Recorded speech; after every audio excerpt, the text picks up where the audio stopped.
Welcome to the MacJury. This is the home of truth, justice, and the Macintosh way. I'm Chuck Joyner, and we've assembled a really terrific panel for you this time around to talk about our Mountain Lion first impressions. So before we get into that, let's go around and let you see who you are going to be dealing with this time around. First up, Ms. Pat Fauquet. Pat, great to have you. You haven't been on for a while. No, I haven't. And it's great to be back. As you said, I'm Pat Fauquet. I do Mac mouse calls, and I work with Bob Levitas at drmac.com. And you may be one of the best troubleshooters that I know. Well, I tell you, I'm always learning new things. Yeah, aren't we all? Next up, we have Ms. Katie Floyd. Katie, it's great to have you. We've tried to get you on a couple times, but you always seem to be so busy with the new house and all. Life has been busy lately. I'm looking forward to things calming down a little bit. I'm Katie Floyd. I do the Mac Power Users podcast over on the 5x5 network with David Sparks. And thank you, Chuck, for having me on to talk about the newest cat. Hey, it's great to have you. And I'm sorry to say, folks, that that's all the pretty that we have for tonight. So now we go to Mr. Jeff Carlson. Jeff, how are you? That's a wonderful lead-in. I'm good. Thank you, Chuck. I'm Jeff Carlson. I write for Tidbits and Macworld, and recently I just came out with OS X Mountain Lion Pocket Guide from Peach Pit Press. Oh, great. Then you're the perfect person to talk about this because you've been through this a whole lot. We're all the perfect persons. Yeah, good point. Continuing with the no pretty, Mr. Jeff Gamet. Jeff, do you have pants on? Do I have pants on? You know, if I say, it takes the mystery out of our relationship. So I won't say. And I want to point out that Jeff Carlson is, in fact, pretty. Aww. So, you know. All right, so I'm Jeff Gamet, managing editor for Mac Observer, macobserver.com.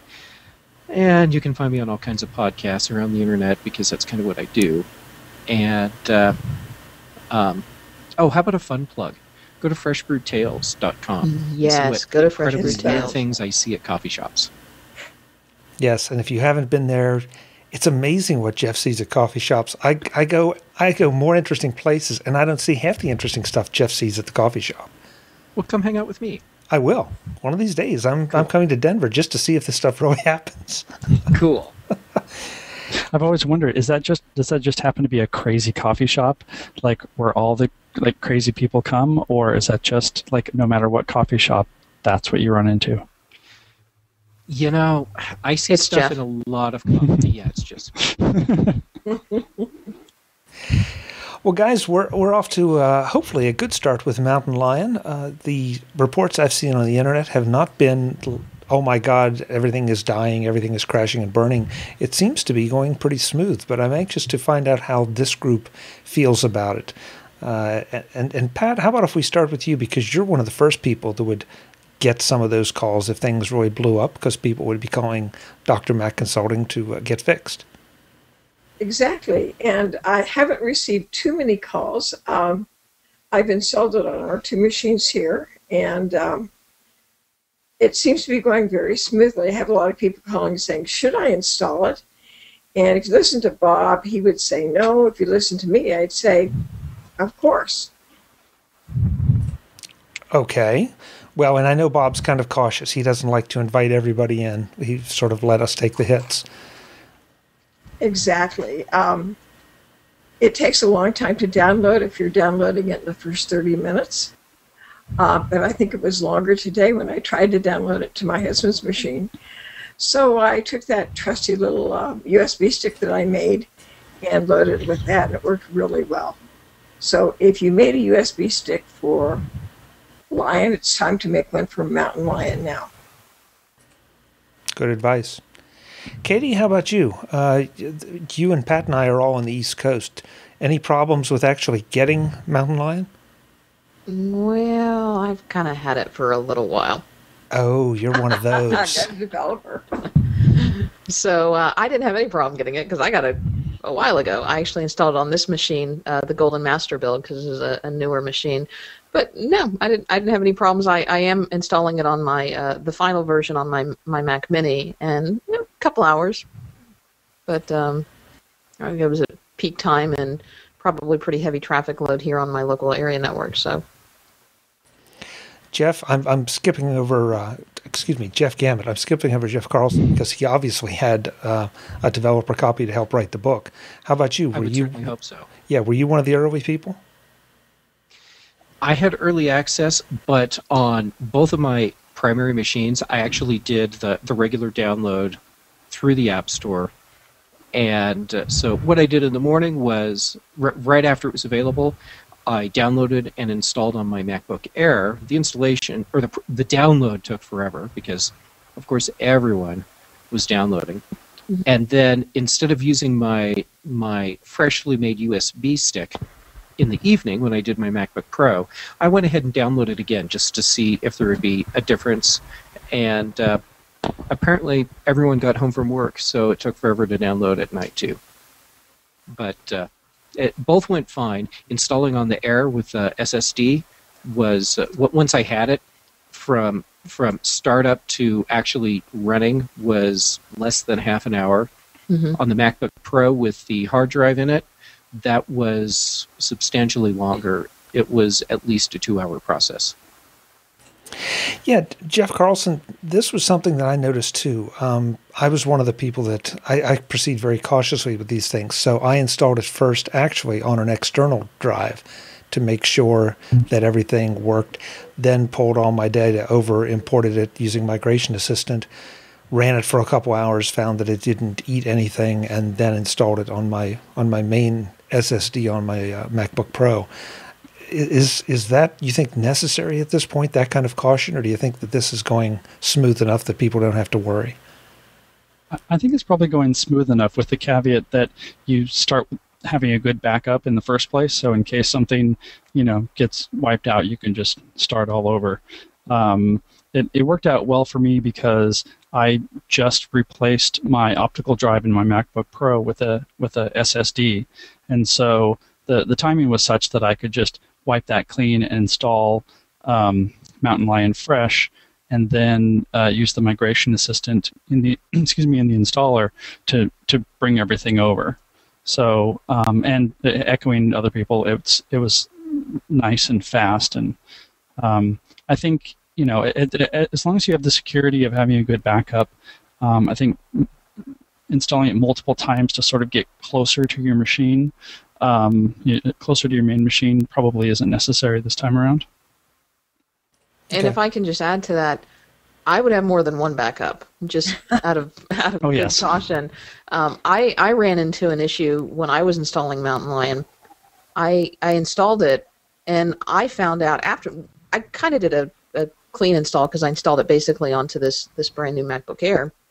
And then I migrated my data over using Migration Assistant from a clone backup that I'd made using SuperDuper. And I subsequently found out that hard drive was failing, and it didn't show that it was failing. So I was migrating over from a bad drive, and that drive has now been chucked. But thankfully, I've got a Time Machine backup, another SuperDuper backup, other backups. What I normally like to do is anytime I do a major operating system update like this, I like to have one drive kind of for archival purposes that I can do a clone backup on and then just sit it in a shelf for a couple of weeks, maybe a month or so, just to see if there's anything else out there that maybe didn't go so smoothly and I need to revert back. It's funny because I have to put it on day one, and I need to do it just like a customer would do it. I discovered my Time Machine backup was out of date, so I did a backup, made sure that was done, and I just did it. And it worked without any special precautions. But then again, I did know that my hard drive was in good condition. I did the same thing on my husband's drive, like I would expect John Q. Public to do it. And for all the precautions that we tend to take, it worked just fine just doing it. So, Pat, you installed right over your Lion install? Right over. Really? I had my Time Machine backup, and I figured if I ran into trouble that I had that, and I was going with it. And, because that's what we expect the average person to be doing. And Right. It worked beautifully. Right. Hmm. Okay, so it sounds like everybody, we've beat the backup drum so much. That just goes without saying. Although, Katie, I have to say that's kind of an unusual circumstance. And boy, what are the odds of that, of having a drive go bad right at that particular moment? Backup drives are hard drives. They're going to fail. And if you don't regularly test them, which I do, but how often is regular on a backup drive? If you don't regularly test them, you don't know that they're going to fail until you actually go to use them. So it's it's kind of like Schrodinger's cat. Is it dead or is it alive? You don't know until you open the box. Maybe it's both. On that backup thing, I'm so glad that I had a backup, because I ended up with a really esoteric problem. Not everyone, but a number of people that use mail tags with mail lost all of their smart mailboxes. Just like they were gone. And I think that just got updated, though, by the way. Yes, it did. This afternoon, as a matter of fact. So what ended up happening for me was all of my smart mailboxes, and that's how I sort all my mail. This was smart mailboxes. They were just gone. So in Dev, they released an update that fixed the problem, but it didn't correct the issue of the lost mailboxes. So I had to go back to my backups to get the correct plist files to put back into mail. And I wasn't worried at all, because I knew I had multiple backups that I could go to. And so what could have been a major pain in the butt for me, having to rebuild mailboxes from scratch, became a 10-minute process of me launching data backup, finding the correct plist files, and then putting them where they're supposed to go, and restoring from the backup. And that was it. All of my smart mailboxes were back. So this is interesting. This means that 2 out of the 5 of us had an issue of some kind, esoteric, unusual, whatever. But it just goes to show you why we beat the backup drum so much. I mean, that's not a really great percentage. Yeah, but in my case, it was... Well, to be clear, my issue was in no way related to Mountain Lion. No. You're right, Katie. I just mean the upgrade process in general. This is exactly why we talk about backup so much. Jeff, you were going to say?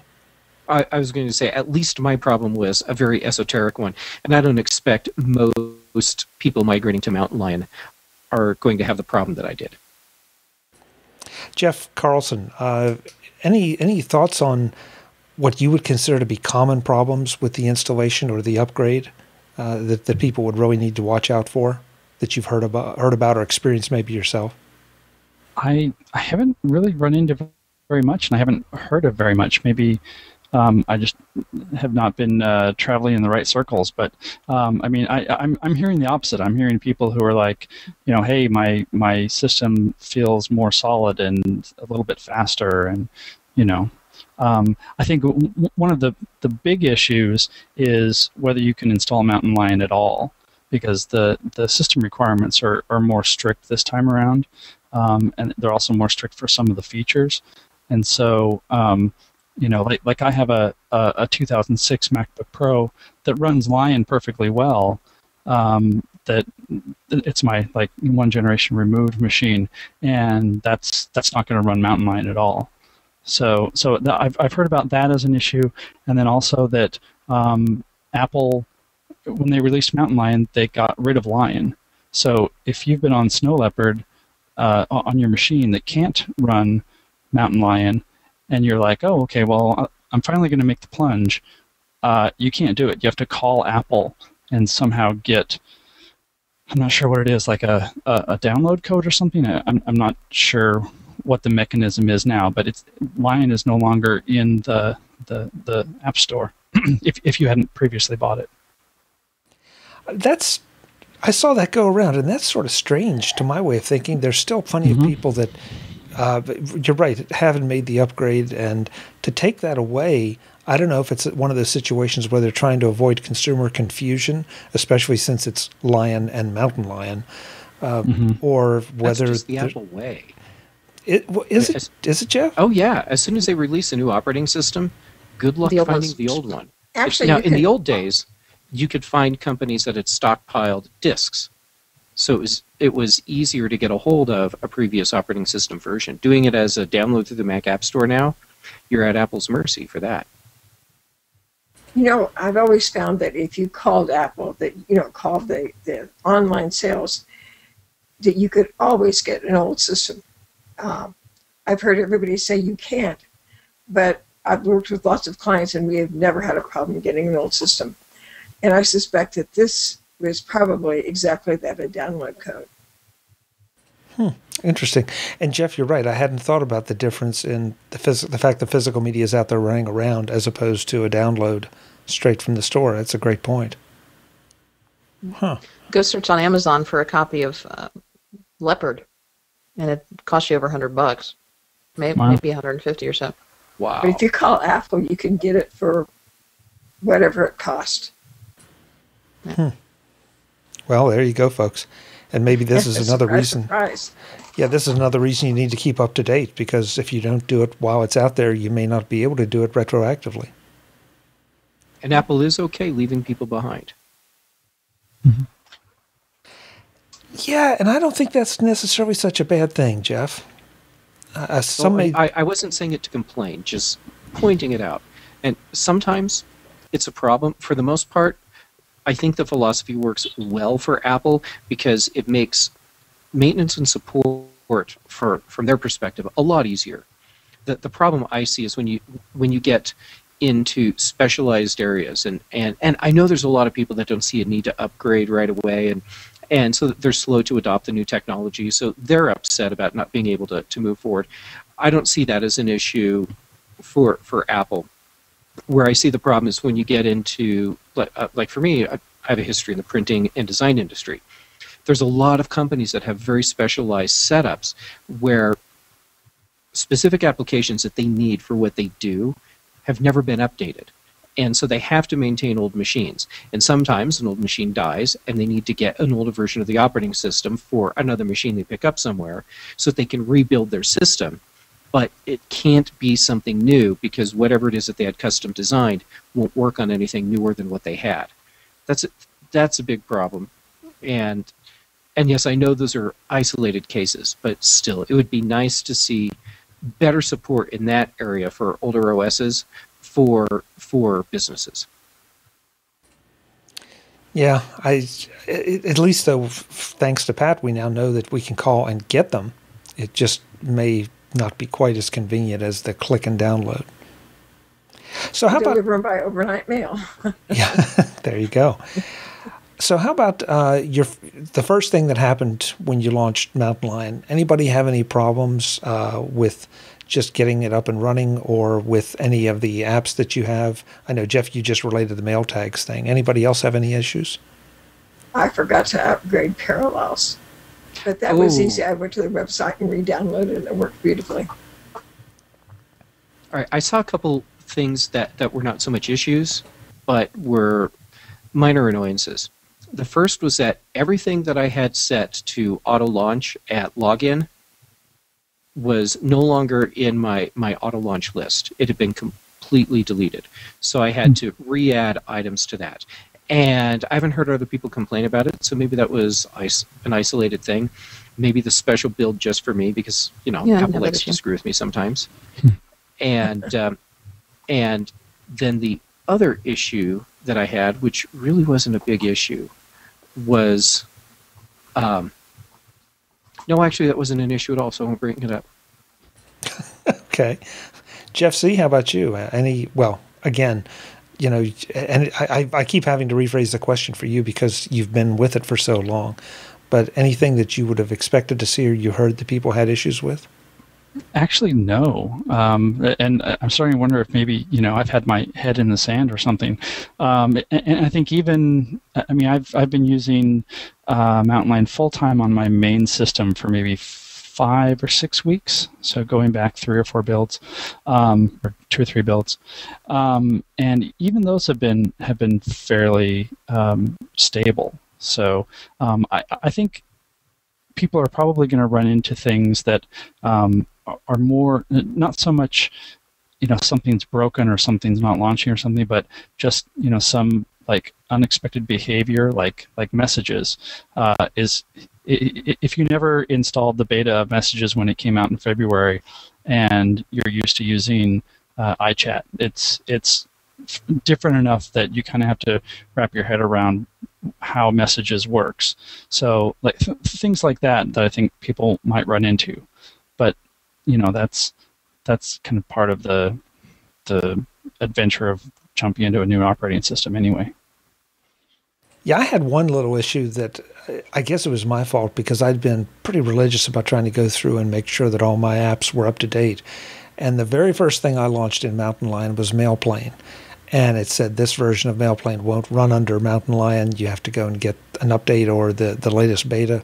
So I did, and that was fine, except that apparently they are not Gatekeeper approved yet, so I had to turn that off. Once I did that, ran like a champ, no problems, and I haven't had any problems since. But it did give me my first taste of Gatekeeper and what it looks like. And, since I was prepared for it, it wasn't that big a deal, but it's still, it makes you aware it's there and protecting you. And actually, I felt kind of good about that. Katie, did you run into anything like that? I don't think I had any problems. My biggest problem is muscle memory. I keep trying to launch iCal with Launch Bar, and it's not working. Why not? Because iCal doesn't exist anymore. Oh. It's Calendar now. Sorry. And Address Book. Yeah, DragThing took care of both of those for me. When I clicked on Address Book and iCal, it popped up a dialog saying, I can't find these. Do you want me to see if I can find what they're supposed to be? And I went, yeah, okay. And it goes, Calendar and Contacts. Great. And it was done. Yeah. So that was cool. My first Gatekeeper experience was actually really cool. And it involved mail tags. Or was it mail tags? No, it was SpamSieve. When SpamSieve launched for the first time with mail, it popped up a Gatekeeper dialog, and it said, so I want to have access to these things, and here's why. And it listed everything out, as opposed to just saying, can this app have access to contacts or whatever. And that was fantastic. I've had a couple other apps come up and just ask to have access to, like, contacts, but not say why. So that was really cool of the SpamSieve guys to set up their dialogue so it was actually really explanatory. Yeah, that's another thing that happened to me, and maybe I guess that I wasn't prepared for. A lot of things suddenly were asking for access to my contacts. Now, nothing that was out of the way and nothing that really I hadn't given access to before. But it seemed like for about an hour, everything in the world was asking, can I access your contacts? And you suddenly, it was a good sort of wake-up call to say, gee, I'm letting my contacts be shared by a lot of things, all for good reasons, but I'm still letting them be shared. The interesting thing for me has been that almost every time I use Notification Center, it crashes, but it's back up so quickly that I just see the dialog box and then the notifications are back on. I haven't quite figured out what I need to fix to make that stop. Wow. One of the things Notification Center's been so cool that I haven't done what I expected to do, which is to launch Growl and use that. I haven't been using Growl at all. Really? One of the I'm still using Growl because a lot of my applications still aren't supported by Notification Center. But somebody, and if I find the link, Chuck, I'll send it to you for the show notes, created a Mountain Lion theme for Growl so that the Growl notifications mimic the Mountain Lion notifications. You can skin Growl to look a whole bunch of different ways. So cool.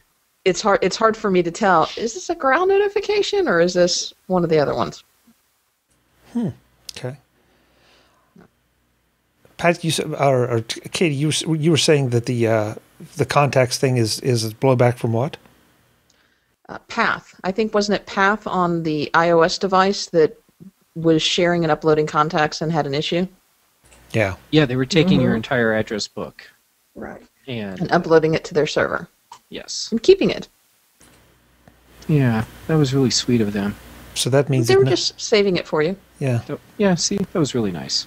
Well, that means it probably knows about all of us. On the other hand, I wasn't using Path, so I get that's not an issue. So, Jeff Carlson, what do you think is one of the first things that people should be doing in Mountain Lion to get ready or take advantage of it? After they've installed it, what should they do? Yeah. I think you should take a look at the notification center, and just because it's sort of new and things will start popping up for mail messages and texts and things like that. And then I think that once you're tired of that, you should option click the notification center icon, which turns it off for a day. If you want to just be left alone for a while. Or you can make it appear and scroll down just a little bit. There's a setting called show alerts and banners. There's an on-off switch, but in obscure Apple fashion, it's hidden. You have to scroll down so that it's not appearing, or so that it does appear to make that happen. Or you can just option click that the icon. So that's kind of slick. I think, I don't know, I mean, one of the first things I did was go and look for the new stuff. So, launched Reminders, the Reminders app and the Notes app, and, watched all of my iCloud data just, populate from there. Mostly, because those are like the big ticket items. It's sort of harder to sort of go and look at iCloud because iCloud just exists, even though it's a big part of the operating system. So that was like my first inclinations were, okay, like what's really different and obvious to see. Anyone else? Yeah, I was going to say, who else? Who was new to Mountain Lion? Jeff, did you say you were not running an early beta? I'm officially saying I wasn't running an early beta. I'm probably the only one that didn't then. No, you and me, Pat. You and me, Pat. Okay, actually, you and I. one thing that I'd recommend, assuming you have Twitter, go into System Preferences, Mail, Contacts, and Calendar preference pane, and add your Twitter account there, so that applications where you can share, you can start playing with that. So it'd be like, say in iPhoto, you want to share a photo from iPhoto, you can just send it out that way. Or if you want to share a URL from Safari, you can do that. And it's kind of cool to play with that system level social networking integration. And I just thought it was a cool thing. I'm glad you brought it up, because that's something I want to make sure we got to, is the integration into the Mac OS or OS 10 Mountain Lion, depending on how you're supposed to say it now. It seemed to be sort of a natural thing in iOS, and I don't quite know why, maybe because we were just not used to anything established. But now you have the option, and soon you're going to have the option to share things on Facebook. Pat, good, bad, indifferent? I think it's going to be good. There's an awful lot of people who have no idea yet what Twitter and even Facebook are. And so hopefully they'll understand how great these things can be. The biggest shock to me was somehow I missed the fact that you could no longer read RSS feeds in Safari, nor could you read them in Mail. So I've always done my RSS through Safari, and now I had to go find a client, and that was not fun. And was anybody else using Safari for RSS? I was using Safari to send RSS feeds to Reader, and you can't even do that anymore. So that was really annoying. Check your RSS feeds this week, because I think someone was it it was Red Sweater. Daniel J. just released an update. Mm-hmm.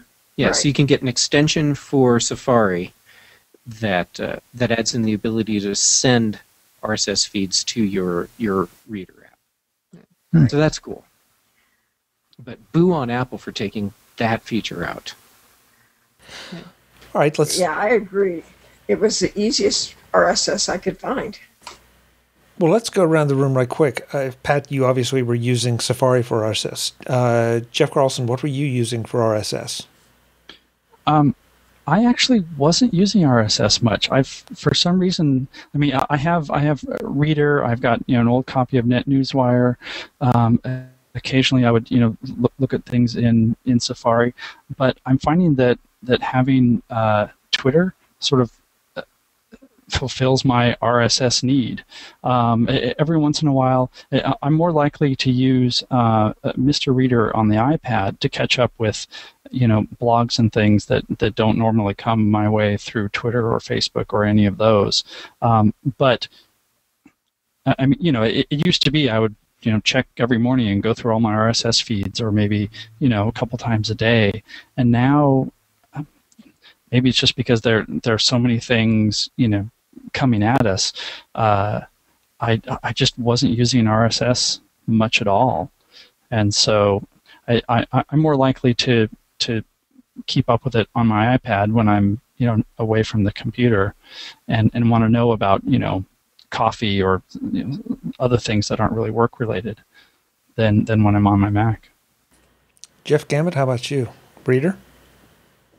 I'm a Reader user, but based on what Jeff said, and I've had a similar discussion with some other people, I totally get why Apple pulled RSS out of Safari, and it's because we have Twitter. And I think for the average user, RSS is becoming rapidly irrelevant because they can get their news and other information through Twitter. And so it doesn't make sense for Apple to continue to support that. So of course it's gone. I still say boo on them for doing that, but yeah, of course it's gone. So for me, it's not that big of a deal, yet it's not stopping me from complaining. My web browser of choice is OmniWeb, and I bet I'm the only person around that at least in our circle, that's using OmniWeb. But it still gives me the ability to hit a page with an RSS feed, click a button, and send it over to Reader. But that said, I go to Twitter first to see what's happening, and then to Reader after that. I think maybe we are going to have an RSS show, because that's interesting. It just sounds like everybody's. We've done that. Yes, but Katie, I think, and I want to ask you what your choice is. But what I'm hearing as an underlying theme to this question is how people are using RSS, and that's a topic for another show. What do you use, if anything, to manage yours? Well, up until about a week or two ago, I was using NetNewsWire, and then NetNewsWire hadn't been updated forever, so I switched everything over to Reader. And then NetNewsWire was updated this week, so, who knows. But I'm very happy with Reader, and then I'm actually using, because Google Reader is the back end for all of these services, regardless of what you use. So I'm using Google Reader quite a bit in the web browser, for example, when I'm just at lunch and taking a quick break and I'm on my work PC and I want to catch up on what's going on. So I will still browse my RSS feeds probably once a day and things that are but it's become more of I'm skimming the headlines, and if it's interesting to me, I'm sending it to Instapaper to read later. And I'm sending a lot of things from Twitter to Instapaper to read later. I'm not reading a lot of things in my RSS reader. It's more of a skimming, this looks interesting, this looks interesting, this looks interesting, sending it on, and then sitting down with my iPad in a comfy armchair with a nice beverage at some point later in the day or on a Sunday morning, and catching up on all the stuff that I meant to read. It's a data triage tool. Yeah, it really is. Mm-hmm. Interesting. All right, so maybe I'll take another approach here. Pat, what was your favorite thing so far in Mountain Lion? What are you finding that you like the most or are using the most? I probably haven't found a favorite yet. There's a lot of little things that I like. I'm still exploring a lot of things that I normally use. Like, I primarily do most of my writing in TextEdit, and I am liking the fact that I can send things from TextEdit right into the cloud. I'm liking some of the things that are in Preview for fixing images. I have Photoshop, I have iPhoto, I have everything you can think of. But for a quick and dirty get it done, I often just use Preview. So both of those are greatly improved, and I am definitely liking them. Katie, how about you? Safari, hands down. Oh. I was a Google Chrome user. I had switched to Google Chrome long time ago, and had been using Google Chrome religiously, and there were some issues that were popping up with that. The last version was giving me problems crashing on launch, and then there have been some problems with X marks, even though it's been saved from the grave. It seems to not have been updated in a while and didn't work real well with what was the last operating system? Gosh, I've Lion. I've drawn a blank already. Didn't seem to work very well with Lion, so that didn't lead me to believe it was going to work very well with Mountain Lion. And so I just made the commitment that as soon as I switched to Mountain Lion, I was going to make the switch to Safari. And the unified, which I know Jeff doesn't like, so we can have a little fight over that in a minute. But the unified search and address bar is great. It seems to be very snappy. I like the fact that coming soon I'm going to be able to, share all of my tabs across all of my devices. All of my bookmarks are just in sync across all of my Macs and my iPad, and that was a big deal to me. And the experience is just excellent, especially when you're using a trackpad with it, which I don't all the time, but it's nice when you do. Jeff Carlson, how about you? I would also say Safari. I mean, I'm definitely using it the most, and partially that's just because of, browsing things and the general work that we do. I like that it's. I mean, it does seem snappy. The unified bar. I haven't felt like it's been a problem switching to it from the separated ones. I don't know. Did Jeff? Did you want to pop in about that specific topic, or I was trying to go screaming? Yeah, I was trying to keep you and Katie apart. I shake my fist at the unified bar. I don't like the unified bar, but I totally get why it's there. And watching family members that aren't as tech savvy as we are use their web browser, and watching you hear what he's saying about us. Yeah, we're the smart people. But watching people that don't understand what a URL field is and what a search field is, they have no idea where they're supposed to enter a URL, or they'll just sit there and get that glazed look in their eyes trying to figure out where they're supposed to click, and I finally say, right there, or let me do it for you.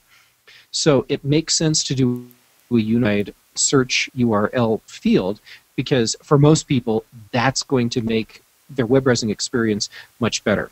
What really annoys me, dare I say chafes me, nay, pisses me off, is that I have not been given the choice by Apple in Safari. I should be able to go in and choose a preference and unselect the default, which would be the unified search field, and let it split back out. But that's not the Apple way. It's Apple's way or no way. So that really annoys me. When I do a search, I know I want to search, so I'm going to use my search field. When I'm entering a URL, I know that's what I'm doing, and I want to have my field for that. All right, I'm off my soapbox. Back to you, Jeff. Yes, that sounds great, and I'm sorry. I think one interesting thing that I think deserves mention, even though I don't know if any of us use it, is Launchpad. And I say that because in Lion, Launchpad was absolutely worthless to me because I have years and years of apps and lots of crud that's just really needs to be deleted, and I've never gotten around to it. And so Launchpad was just a big mess of icons. I completely see how someone who is new to the Mac, just went and bought a MacBook Air and has maybe one, maybe two screens of apps, how that works. But what's neat about Mountain Lion, which actually makes it useful, is that you can just start typing the name of an app and it will find it for you. So you're not just blindly looking for something in this mass of icons, most of which are blue. Thank you, Apple. You can really get to what you want. Now, I do that all the time because I use LaunchBar as my launching utility. But I just think it's nice that they actually did something with Launchpad that makes it semi-useful.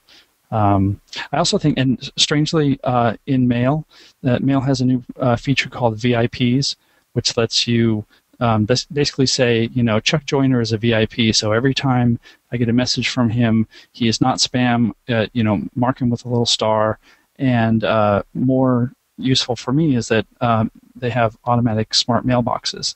So there's a very easy way to say, show me everything from Chuck without having to build my own smart mailbox or do a search or anything like that. I can say, Chuck's a VIP. I need to see everything that we've interacted with in mail in the last, whatever. I'm glad you brought up VIPs, because I'm disappointed with VIPs, and maybe I'm just not using it correctly, so maybe I'll learn something here. What I was hoping VIPs would be more like a priority inbox. So I can quick at a glance see, and maybe I just need to manage my inbox better, but quick at a glance see, Chuck sent me an email, my mom sent me an email, my brother sent me an email, and the 20 other messages I have in my inbox I can temporarily ignore, but click on this VIP and I'll see those 3 emails from those people who are VIPs. And Jeff sent me an email. Jeff's a VIP, obviously. But what instead I see is, yes, I see the new email that Chuck, Jeff, my mom, and my brother sent me, and then I see every email that they've ever sent me too. Mm-hmm. And that's not what I want. I just want to see the new and unread, and maybe that's behavior that I can modify. I don't know. Not being a mail user, I really can't comment on this. Pat, have you played with VIPs? I have not gotten to play with mail that much yet. So, give me a day. Then I'll make my house call. Yeah. Come to think of it, Katie, I did want to mention when you said about iCal. Have you heard of this little program called BusyCal? I have heard of this program called BusyCal. I love BusyCal. Good. Unfortunately, I need Exchange support for work. Oh, okay. Yeah. Well, get up to change. I'm working on it. Okay. I'm working on it. Baby steps. So let's see, what else is in there? Well, I'm surprised that nobody has mentioned the return of Save As. I'm kind of shocked because this was such a major thing when Lion came down, and none of you picked the return. Now that if you hold down the Option key when you go to the Save menu, you have the magical Save As option. Now, that's Chuck, because I'd like to point out you didn't ask me if I had a favorite feature. Oh, didn't I? I'm sorry. Excuse me. You're right. I didn't. I'm sorry, Jeff. Hey, Jeff, what's your favorite feature? Chuck, they added in this awesome new feature that we used to have. It's called Save As. Tell us about it, Jeff. Well, it's cool, although not quite as cool as it should be. I should be able to set that as a default instead of having to option click to do Save As. But having the ability now to actually do a proper Save As instead of the completely convoluted make a duplicate, what did I just do, where's my original, am I working in a copy? Isn't that actually how it came up in the menu bar in Lion? But yeah, being able to do an option click in File and have Save As show up and to be able to do exactly what you expect, that's a very welcome feature because, frankly, the duplicate thing wasn't something I ever needed. What I really needed was Save As. Or was it use a copy? Or yeah, that shows you how often I was using that jacked up feature in Lion. Well, I'm surprised that, as I think Katie said, Daniel Jalkut came out with the RSS patch. I'm really surprised that somebody hasn't come out with a patch already, unless they have by the time, folks, that you get a chance to listen to this, that somebody hasn't come out with a patch to just put that Save As back there permanently, as so you don't have to hold the Option key. I'm with you, Jeff. I kind of agree. If they were going to capitulate, I'm glad they did to some degree. I wish they'd have just gone the whole way. All right, whichever developer comes up with the fix to make that a default for me, I'm buying you a drink. There you go, developer community. It doesn't get any better than that. Anytime you can get in Jeff Gamet's wallet, that's good. Yeah. How about other things, guys? I mean, it seems like this was a very smooth transition. We've talked about a couple bumps, and I don't want to leave the audience with the impression that there were all these major issues, because really there weren't. No. But for me, as a cable cutter, AirPlay support is huge. Oh, okay. Or AirPlay mirroring is huge. I have to get a new computer to use it. There's a third-party app. I think Jeff helped me out. Is it called MacParrot or AirParrot or something?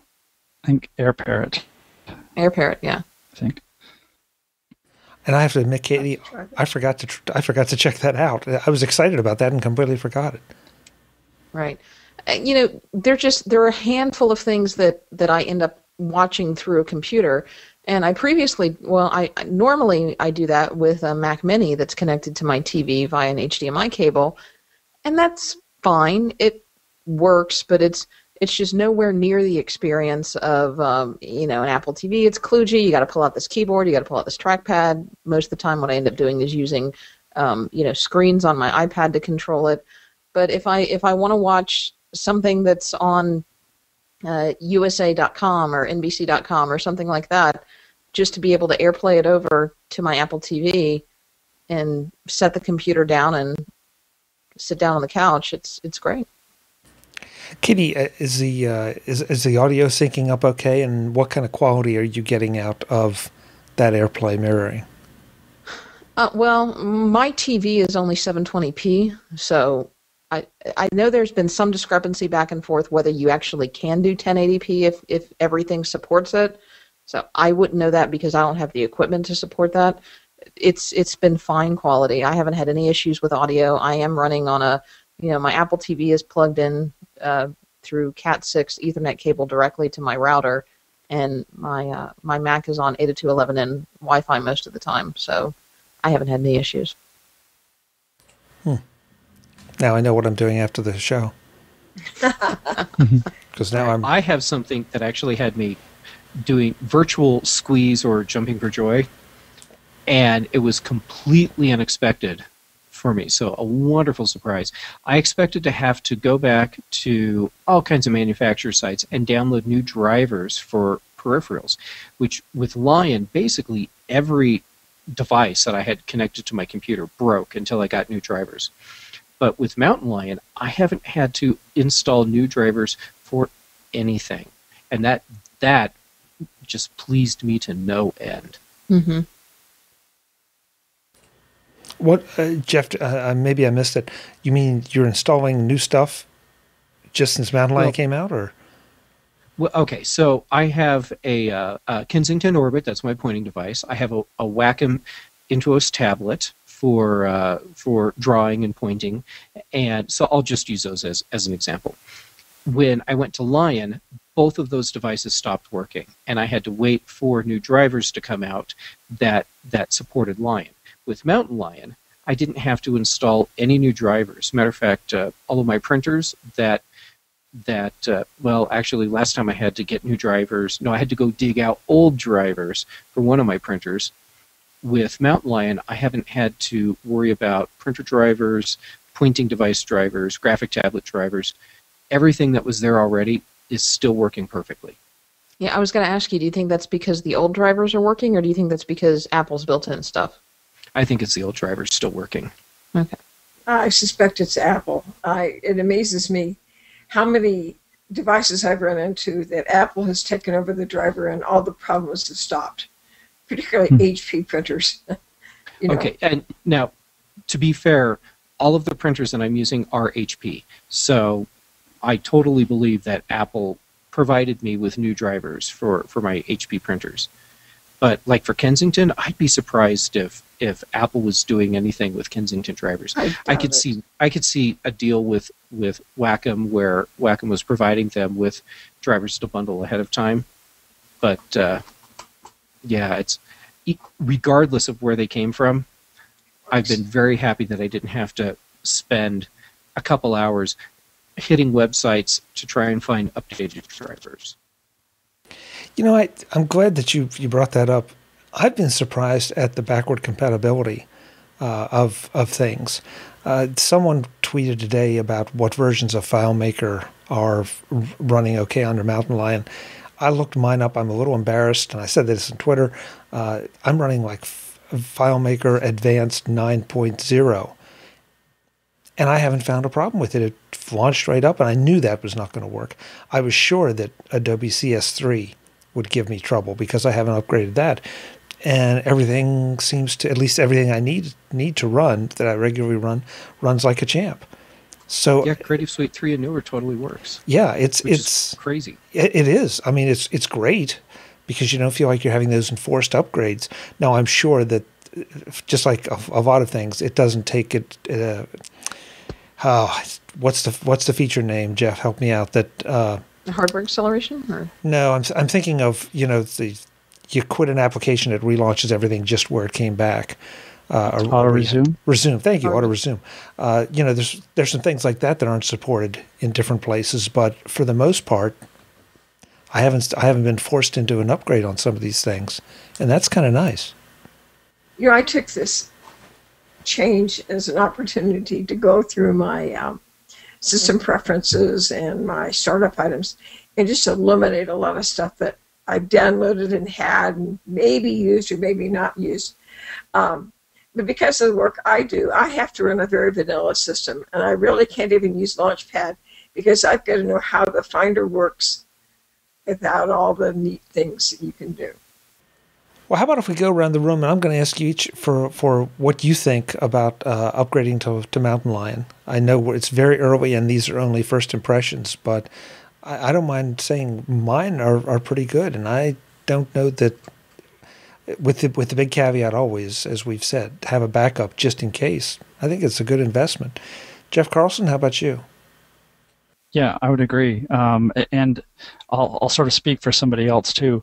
Matt Newberg, who writes for Tidbits, if any of you know him, I say this affectionately, but he can be a real crank when it comes to Apple and operating systems, and he hated Lion, I mean, with a vengeance.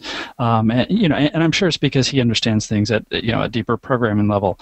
And he is recommending people to update to Mountain Lion.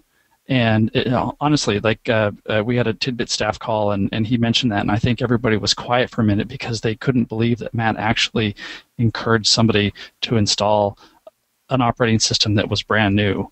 And so it's good. It's cheap. I mean, it's $20, so it's not like that's an issue. If you have good backups, I don't think people are going to run into a lot of problems. And last words. And I have to do a plug. Matt was just on Mac Voices to talk about his take control of using Mountain Lion, and I had the same reaction, Jeff. When he said that he really liked this, he hated Lion, but he really liked Mountain Lion. I almost fell off my chair. So figure it out. Pat, how about you?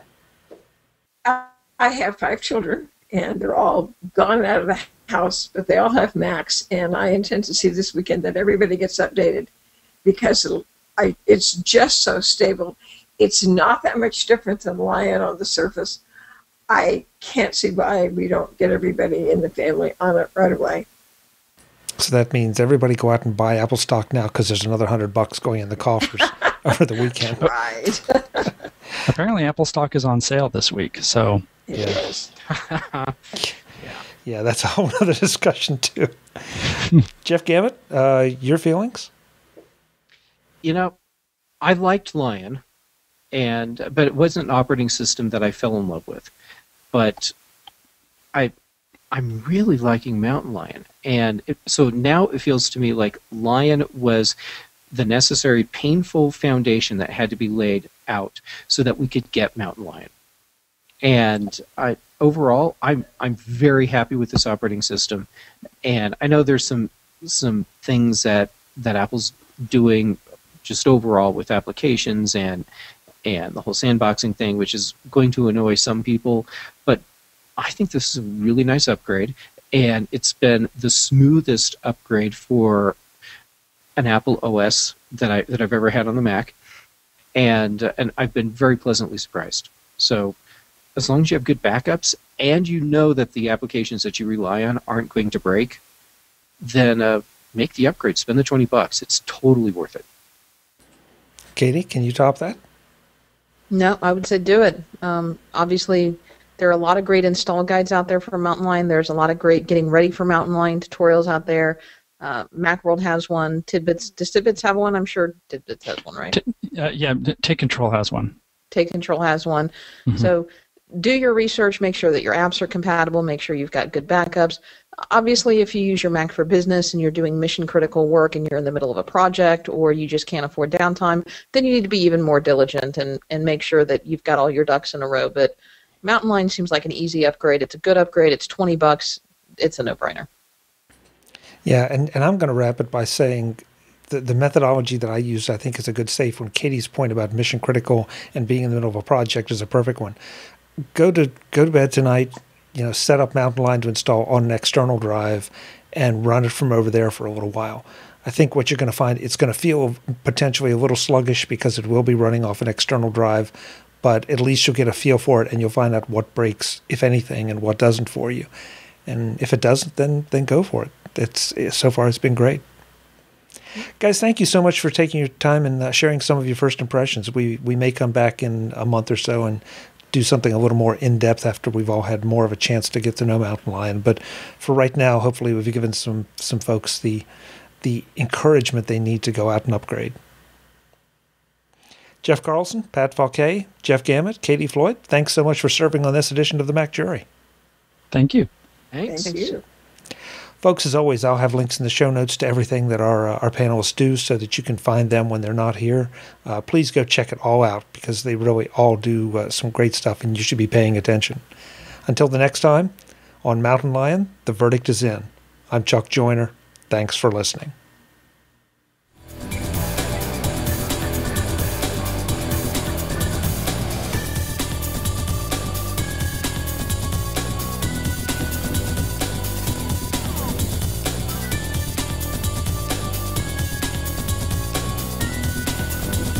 MacVoicesTV is part of the MacVoices Group at MacVoicesGroup.com. Advertising handled by Backbeat Media at BackbeatMedia.com.